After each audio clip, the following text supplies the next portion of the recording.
Thank you, Asa.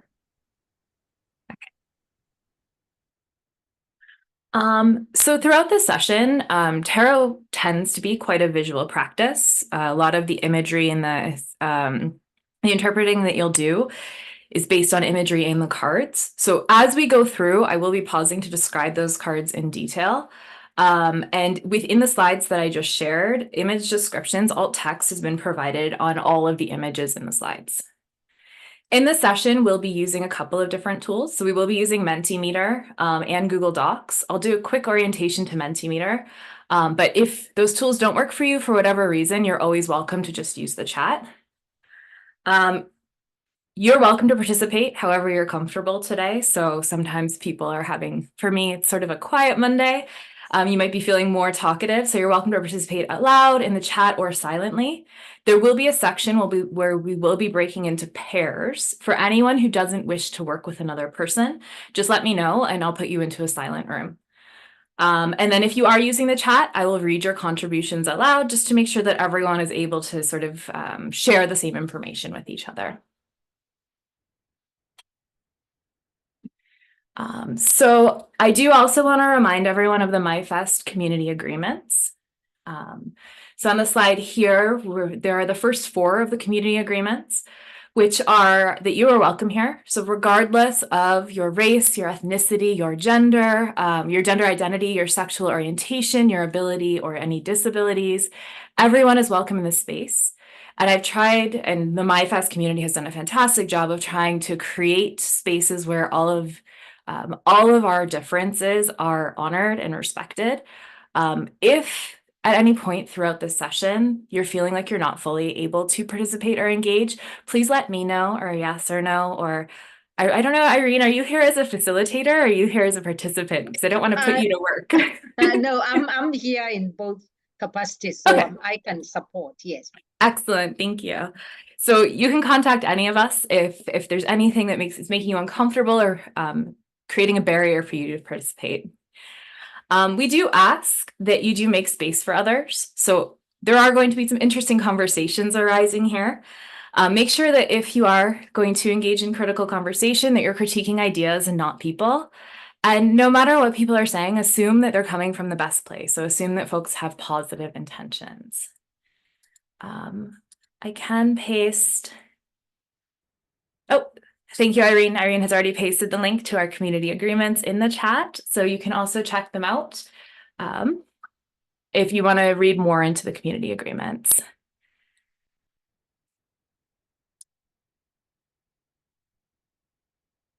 All right, so to begin this session, I was actually a little bit nervous proposing the session because tarot's a little bit niche. So I'm curious what brought you here. So I'm going to invite folks in the chat, or if you are feeling like you want to unmute and talk, to share why are you here? What are you hoping to get from participating either in today's session or in the longer project, the 22-day autoethnography project, which I will explain, or what sort of piqued your interest to do with tarot? And I'll type these questions into the chat as well. But if anyone wants to share, please do either unmute yourself or share in the chat.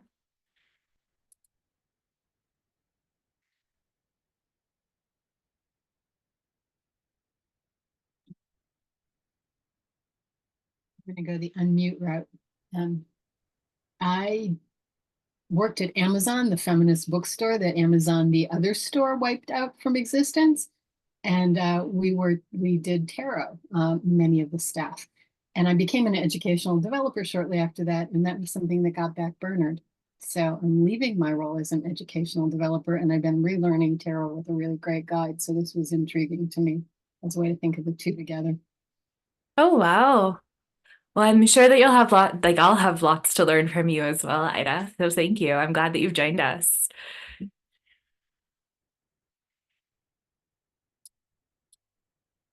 And I'm seeing some more contributions in the chat. So Irene, thank you. She says that she enjoys my sessions a lot, but she's intrigued by the word tarot and wants to see what this looks like. Mia says curiosity and inclination for something both fun and reflective.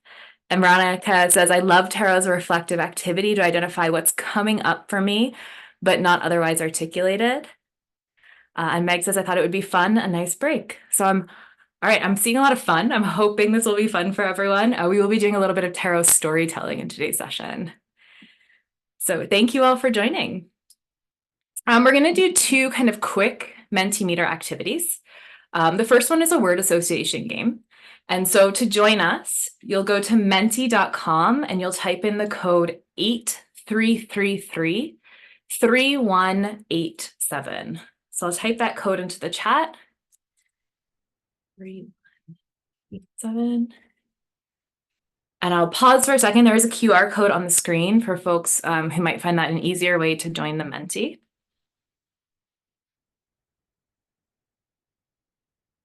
And I'll flip over. And our Menti question asks you, let me make sure my screen share is sharing the second screen. Yes, okay. What words immediately come to mind when you think of tarot? And you should have the option to enter 5 keywords in the Menti. But it can be any words that come to mind. This is anonymous, so there's no shame in saying certain things, but anything that comes to mind when you think of the tarot.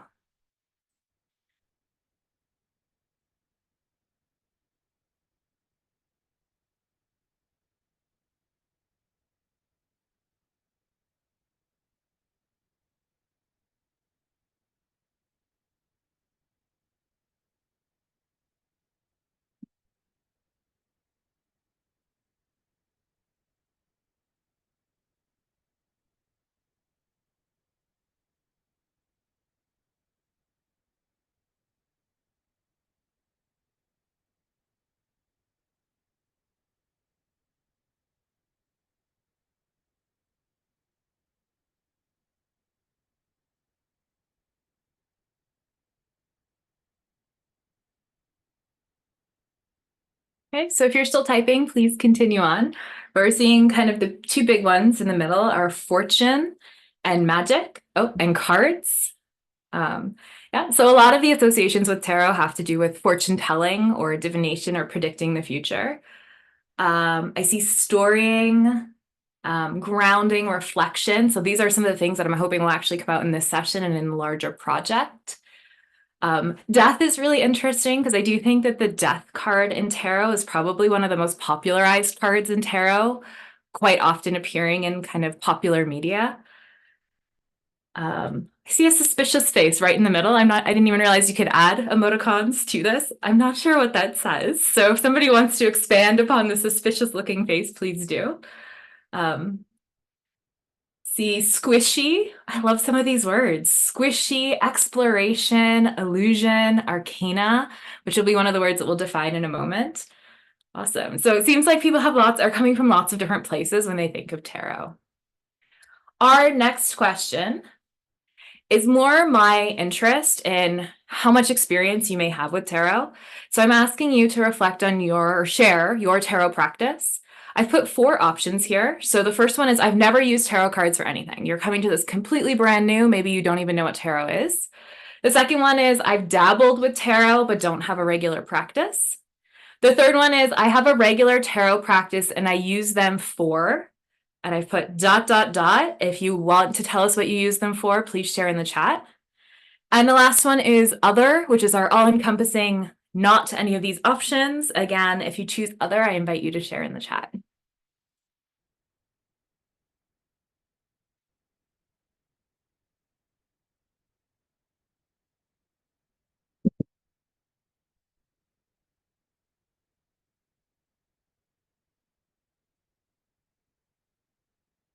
Okay, so I'm seeing a lot of folks, 3 folks, have never used tarot for anything. So I'm hoping this will give you some ideas on how to use it reflectively for those storytelling and kind of self-reflection activities. A couple of folks have dabbled with tarot but don't have a regular practice, and we have 1 person who has a regular tarot practice. So a good mix of folks in different experiences. All right, this is the end of our Menti part, so you guys can close down Menti. I'm gonna flip back to my slides. And we're going to start with a brief orientation to the tarot. So historically, tarot actually started as a card game, and its earliest roots seem to be connected to parts of Italy. There's an image here that's a print from 1472 that shows 4 people sitting around a table playing cards. And there's a belief that tarot cards could actually be the predecessor to modern playing cards. And later on, when we look at the structure of a tarot deck, you'll see some similarities between the way a tarot deck is structured and the way that a modern deck of playing cards is structured. Following tarot's popularity as a card game is when it was started to be used for cartomancy. And so cartomancy is an activity in which you're predicting the future using cards, essentially. And quite often, cartomancy is used by either doing pulls, which means taking a single card from the deck and somehow seeing how that card connects to the question you might have asked or connects to your own future. Or it could possibly be done through tarot spreads. And so tarot spreads are sort of predetermined patterns for pulling cards. There's an image here of a 3-card spread in which 3 cards are placed in a row. And typically in a spread, the position of each card will indicate its meaning for the overall story that that spread is telling. So for example, in a 3-card spread like this, you could have 1 card that's meant to represent the past, 1 card that's meant to represent the present, and 1 card that's meant to represent the future. And there are tons of different tarot spreads out there with lots of different patterns that range in complexity from single card spreads, so just pulling 1 card, to like 20 card spreads that are very complex with lots of different stories and positions built into them. The understanding of tarot as a tool for divination or for predicting the future is probably the most common way that people think about tarot cards. Your guys' word cloud suggested that you're thinking about it in lots of different ways, but in the public, if you just went up to somebody and asked them if they've ever heard of tarot and what it's for, more often than not, they would say it helps predict the future.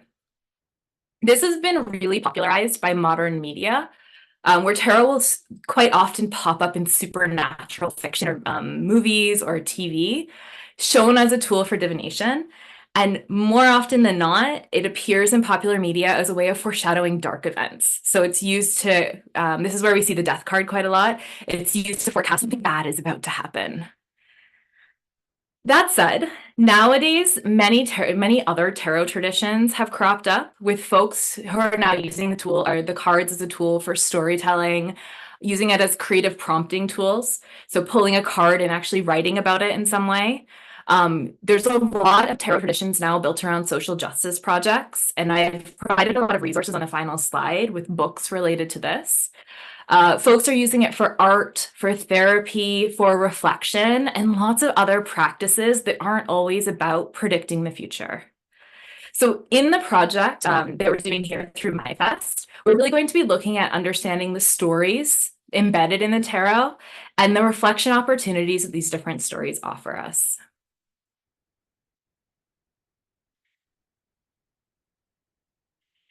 And now I'm going to quickly explain the structure of a tarot deck. So in their word cloud, somebody wrote arcana. The tarot deck is, a typical tarot deck is made up of 78 cards, and they're split into the major arcana and the minor arcana. And those are just 2 different groups of cards. Arcana means mysteries or secrets. There are tarot decks that deviate from this structure, but that's sort of your most traditional structure for a tarot deck. The major arcana consists of 22 cards, and these represent sort of grand narratives, pivotal moments or encounters or milestones that humans will encounter throughout their life. They could represent big changes, large structures or systems, and other sort of like major things that we experience as humans. Our project will be focusing only on the major arcana. So we'll only be focusing on these 22 cards of the tarot deck. I do want to briefly talk about the minor arcana though, because they're not unimportant. Even though they're called minor arcana, they still represent really significant things of parts of human experience.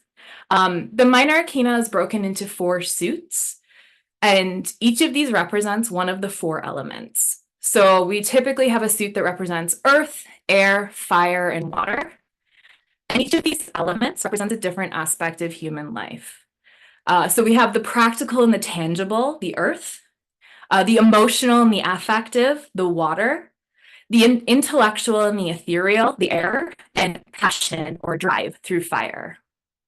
The image here, which is a little bit, the lighting isn't great, I just took this morning, but it's an image of 4 cards from a tarot deck called the Spacious Tarot, and it's showing you the Two of Cups, the Two of Swords, the Two of Wands, and the Two of Pentacles.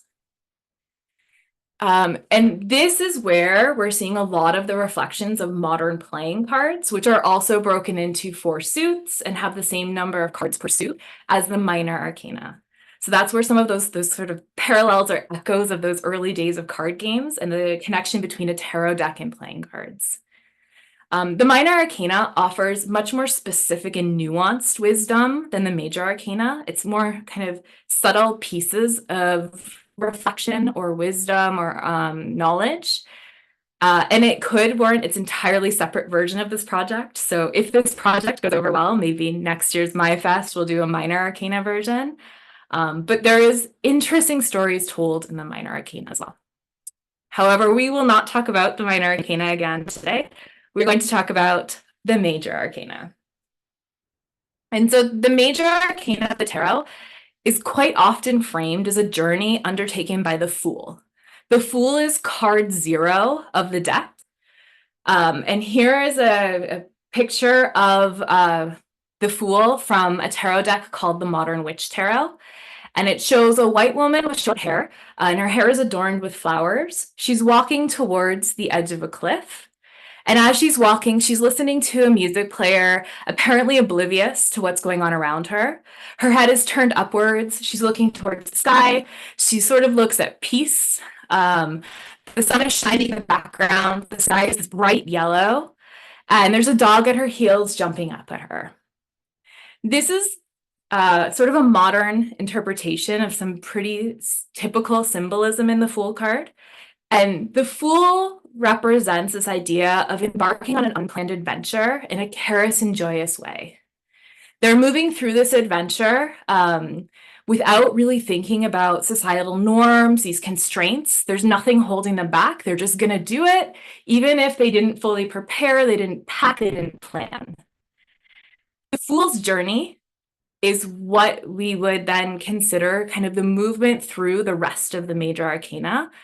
As the Fool embarks on this adventure, they'll encounter many different people, many different events, many different milestones that will sort of support or impede their journey and make up the story of their journey.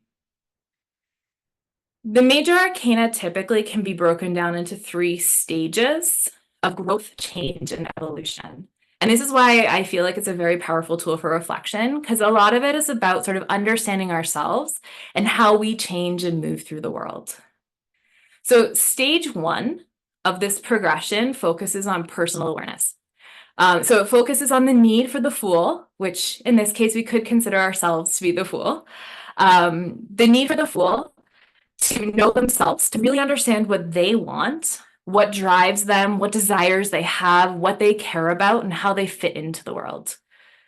So as the Fool moves through the first 7 cards of the major arcana, they'll encounter different archetypes, different characters that ask them to reflect on their own strengths, their own desires, and the natural and social systems in which they live. So they're starting to build this very personal understanding of who they are and how they fit in.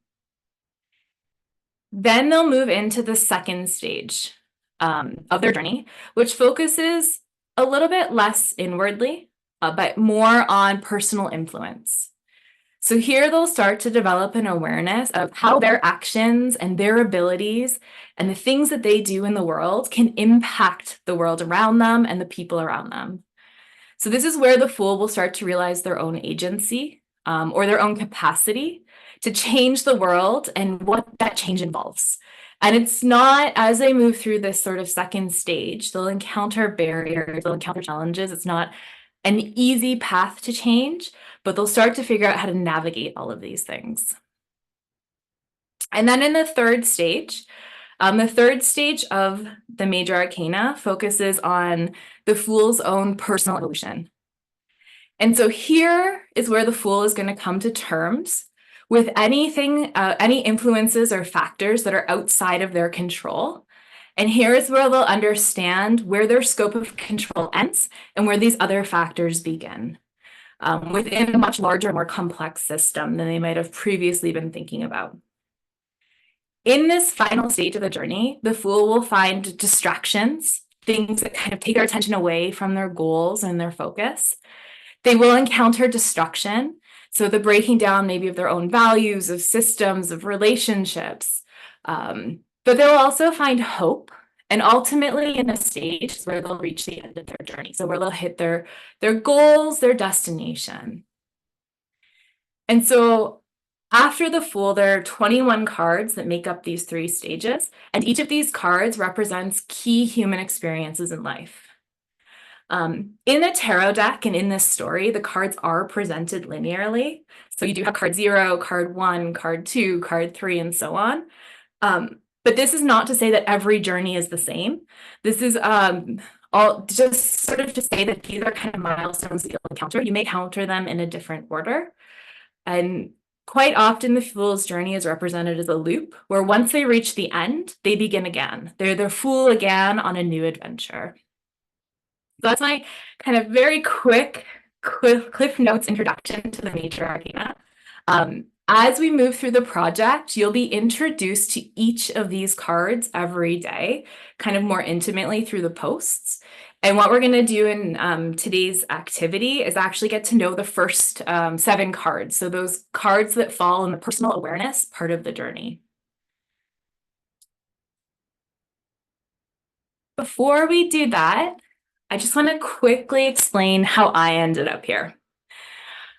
So I got my first tarot deck when I was an early teenager. And the reason I did that was very much compelled by this interest in the supernatural, the flash of tarot in media. I won't say anything different. And through my teens, I tried to use tarot as a tool for divination, for predicting the future, but I never really got into a steady practice. And I realize it's because for me, the idea of predicting the future didn't really align with how I understand the world. So I don't necessarily believe in fate and these predetermined futures. So trying to use it as a tool in that way didn't work for me. And it does work for other people, and that's great. But for me, every time I came back to it, it just didn't feel right. I did keep coming back to it though, because as a tool, I found it really intriguing. And in the past couple of years, I've started developing my practice using tarot for reflection rather than for divination. And I now find that tarot allows me to reflect on hard truths. There's a saying that tarot doesn't tell you anything you don't already know. It just sort of reveals to you and allows you to acknowledge the things that maybe you're not quite willing to accept or not quite comfortable with yet. And I very much believe that it just allows me to sort of focus on those things that maybe I'm avoiding saying to myself. And the stories in both the major arcana and the minor arcana provide wisdom and moments of reflection that can be useful kind of throughout whatever you're navigating in your day-to-day life. That said, I am not a tarot expert. I am very much still learning. I do try and pull cards every day for daily reflection, but sometimes, some days I skip it, some weeks I skip it. So it's not yet kind of a set pattern. But I have been, as I mentioned, making connections between the tarot and my professional practice. On my desk at work, I now have 2 framed tarot cards, the Fool and the Tower, because as major archetypes go, both of these speak to me and how I practice as an educational developer and in education. So the Fool, you kind of maybe got a bit of a sense when I described it earlier, but the Fool is uninhibited by social norms and expectations. They work outside of the box very comfortably, and they try to not get bogged down by the perceptions of other people or by the regulation of norms. Because most likely they're not following those norms. They don't fit into those norms. The tarot card on the screen here is a depiction of the Fool from the Lightseer's Tarot. It's labeled card 0. As I mentioned, the Fool sort of is outside of the numbers. And it shows a female presenting person who's standing backwards at the edge of a cliff over water. Her arms are outspread. She's leaning precariously backwards over the edge of the cliff. She's wearing a yellow dress and holding a purple crystal in one hand and a long staff in the other. And the water behind her is marked with this sort of complex mandala type symbol. And she looks completely unperturbed that she may or may not be about to fall over this cliff. She's very comfortable with sort of this precarious thing at the edge of the world. The other card that I see reflected a lot in how I approach my practice is the Tower.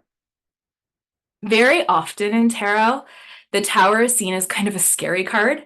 In many decks, it's actually showing a tall tower that's been hit by lightning and is crumbling down to the ground. It's associated with destruction, but it's largely about change. And in many cases, it's about major systemic change. The Tower reminds us that for new growth to occur, the old needs to be cleared away. If we want to build better educational systems, we need to get rid of some of the junk that we're doing now. And so this idea of change on a large scale sits firmly within how I approach my work and what I try and do within my work. The second card on the screen here is also from the Light Seers Tarot. It's labeled card 16, and it shows a tree trunk that has been hit by lightning. Multiple butterflies have appeared on the tree trunk, and they all look as though they're forming out of the energy of the lightning bolt. So this is showing this idea of new growth and transformation. At the foot of the tree trunk is a squirrel who's looking upwards, and he's sitting next to two chestnuts. And the tree trunk is covered in tall green grass. So it's a little bit of a less jarring depiction of the Tower, but it sort of aligns with that same idea of my practice is sitting outside of social norms and trying to destroy and rebuild. There is a growing radical tradition within the tarot community of folks who do come to tarot as a tool for social justice and social transformation. As I mentioned on the references slide, there are lots of resources and books about this. For anyone who's familiar with the work of Adrienne Marie Brown, who I draw on quite a bit in my work, she's a grassroots activist from Detroit. She actually just announced, I think yesterday, that she's building a new tarot deck built on the historical legacy of Black change makers. So I don't know if it's, I'm gonna post the Kickstarter here. It looks to be like a very beautiful deck. But again, a lot of these decks are emerging from social justice practices, and a lot of them, there are many, many decks that sort of have depictions of social justice work. And it's this practice more than anything that brings me to this project. So as I keep developing my own tarot reflection practice, I kept making connections back to my work in higher education. And I thought the MYFest community would be the perfect group of people to sort of embrace this. It sounds like a lot of you are already doing this and start to think about some of these connections. I do want to acknowledge that tarot does, for a lot of people, have certain spiritual and religious connotations. But the cards themselves are whatever you make of them. So those don't necessarily need to come into your own practice if they don't align with your own beliefs. That said, and I promise I am going to stop talking in just a moment, but that said, if you Google the meaning of any cards, you're going to be able to find tons of definitions out there. There are hundreds of guidebooks that will tell you what every card means. But in my belief, the power of tarot is really in how you interpret the cards, not how somebody else tells you to interpret the cards, and your ability to connect them to your own situation, to your own beliefs, and to your own ideas. And so the rest of our session today, we're going to actually start this process looking at those first 7 cards of the major arcana. Before I jump into the activity, I realize I've done quite a bit of talking. Does anyone have any questions about sort of the tarot, about how it's used, as I said, I'm still learning, so I can't promise I can answer them, but are there any questions so far?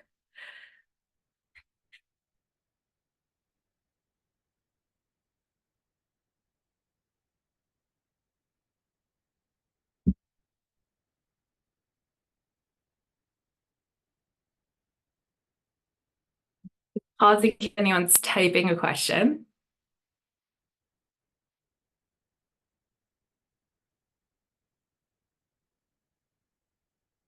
And welcome, Laura. I see you just joined us. I'll make sure we repost the links to resources in the chat once people are working away. All right. I feel like everyone just really wants to jump into tarot interpretation. So let's do it. So we're going to do an individual activity. And highlighting that idea that interpretation should be up to sort of the perceiver of the cards rather than going and looking it up on Google.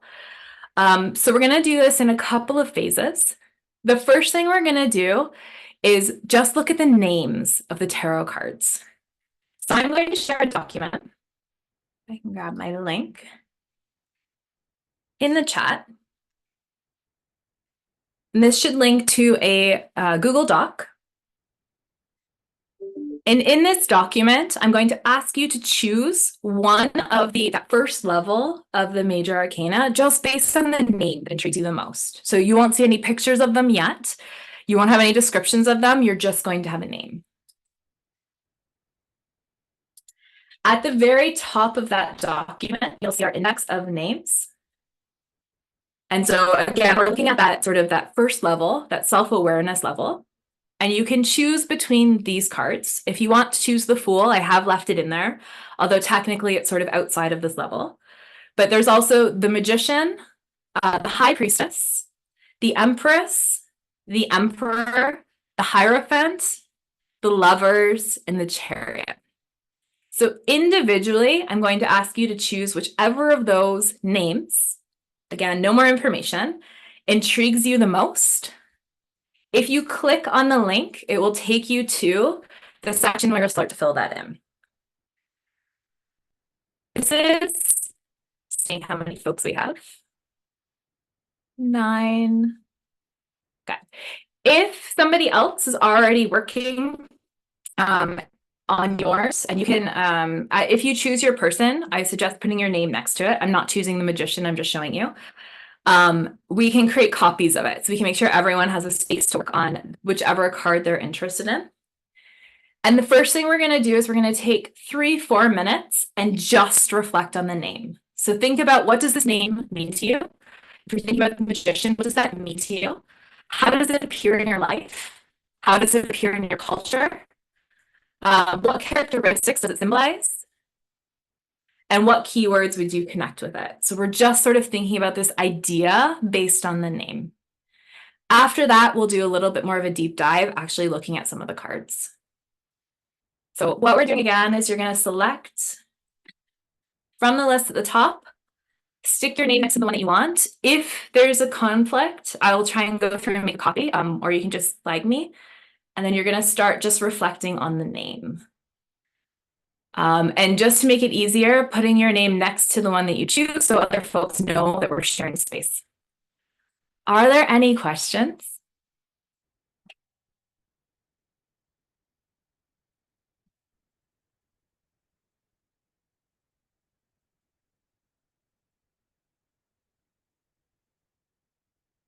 No?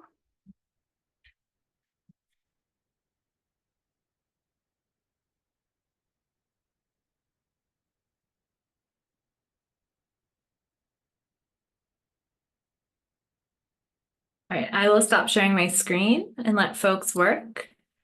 Give you about 4 minutes. So for me, it's currently 1:38. I will move us on to the next activity at 1:42.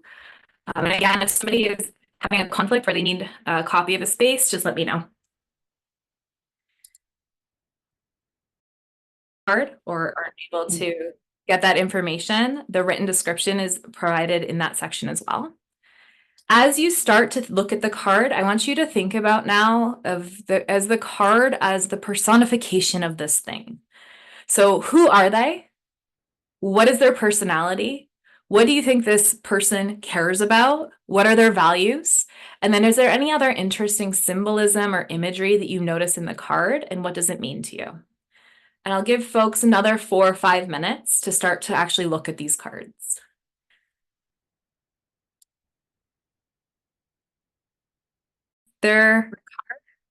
Sorry. I hope that folks got a bit of a chance to get to know their card. Obviously, there's a lot more to it. And if you do sort of adopt a tarot practice, you'll start to see new things every time you return to the cards. Every deck is different. Every deck is sort of a different style, a different story, and that's another kind of layer on top of this. But at this point, I'm hoping you got to know them enough for our last sort of quick activity,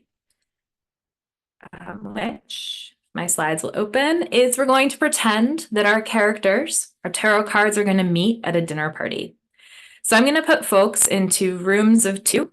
A couple of folks have already let me know that they are not able to join a room, so I'm going to put them into a quiet room. If you would prefer to not be put into a partner, please let me know. You can send me a direct message. I'm going to pause for a second just to see if anyone else would not like to be a partner. But essentially, once you're in your rooms, you're going to have only 4 minutes to just sort of introduce your archetypes to each other and imagine what it would be like if they met up. So would they get along? What would they talk about? What would they learn from each other? So a very quick introduction, kind of like an elevator pitch style dinner party. Just so you guys can share what you've learned about your cards.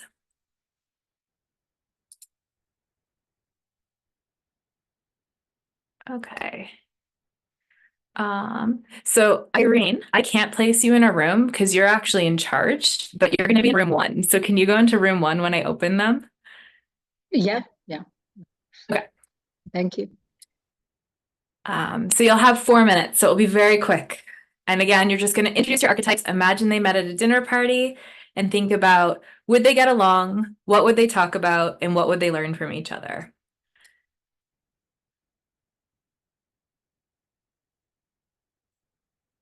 I know that was not enough time. Sorry, I keep talking before the recording starts again. I know that was not enough time. My goal was to sort of whet your appetite, so you might be intrigued to find out a bit more. I'm hoping you got at least a bit of a sense of 2 of the cards of the major arcana. I am curious about whether or not you think your people would get together or get along at a dinner party. Does anyone want to sort of reflect on your first impressions as to whether or not you had a good pairing?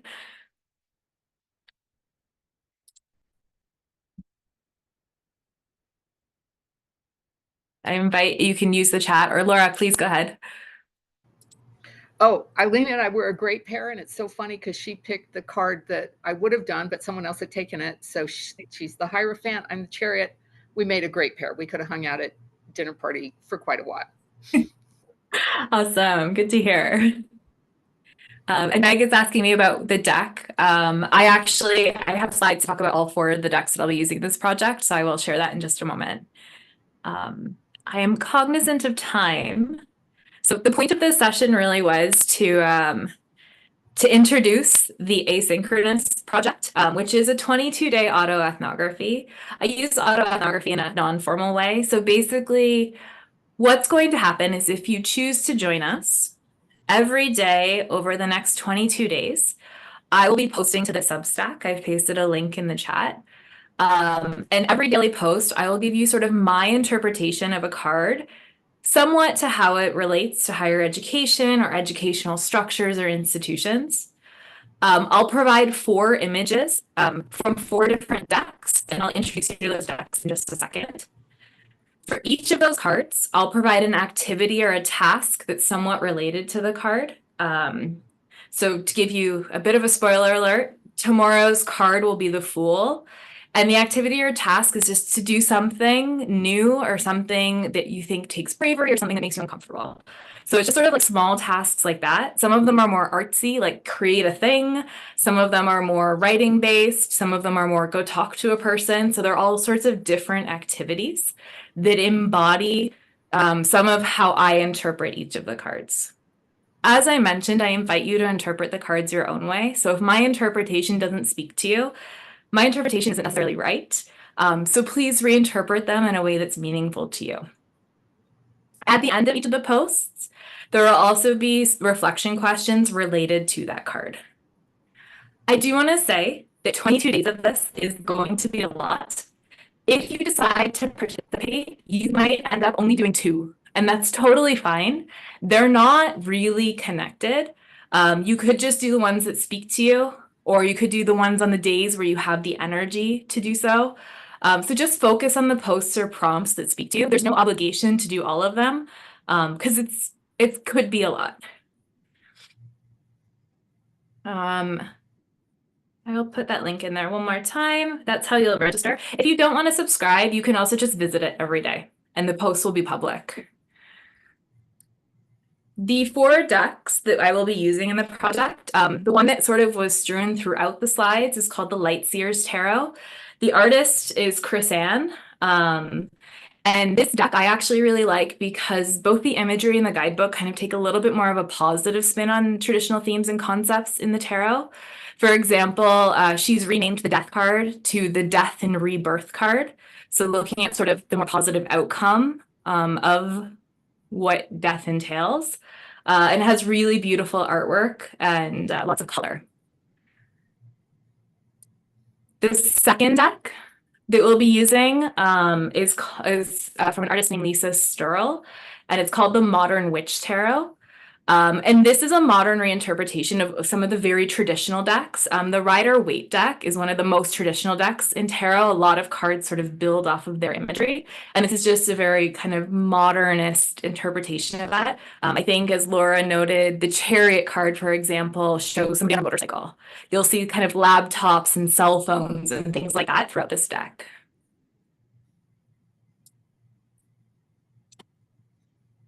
The third and fourth deck that we'll be using actually are both human-free decks. So they take away that personification idea and they show more natural imagery.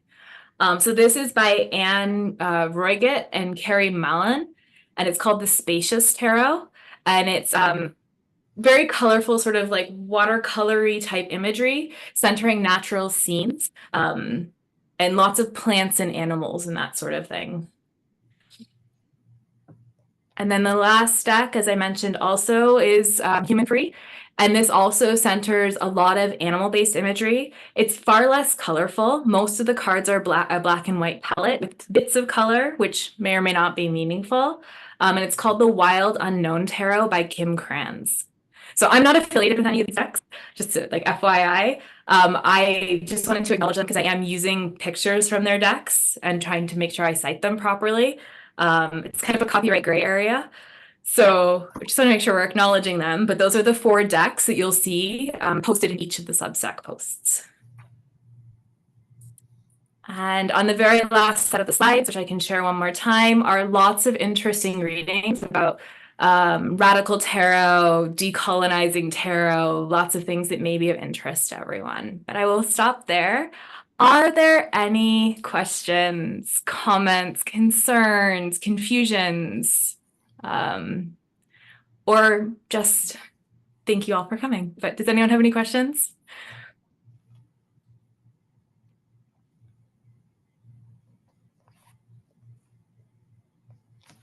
Oh. Meg, I'm glad it was fun. It seemed like lots of people came for fun, so I'm glad some folks got fun out of this. And the activities in the Substack posts I tried to make them fun. So hopefully they will be as well. Any other questions, comments? No? I do hope that you guys will join us. If you do the activities, you also have the option to post in the Substack post, but again, there's no obligation. So even if it's totally silent, these posts will keep going out. So a lot of people might just do them for themselves or collect them for a future date. That's a perfect way to engage, whatever way works for you. All right. Well, if there are no questions, thank you, everyone. And I hopefully look forward to seeing some of your tarot reflections or not, but I hope everyone has fun over the next 22 days. And thank you to Irene, and I think Yazzer had to drop off, but for their wonderful facilitation or moderation and help. Oh, thank you. I'm going to stop recording.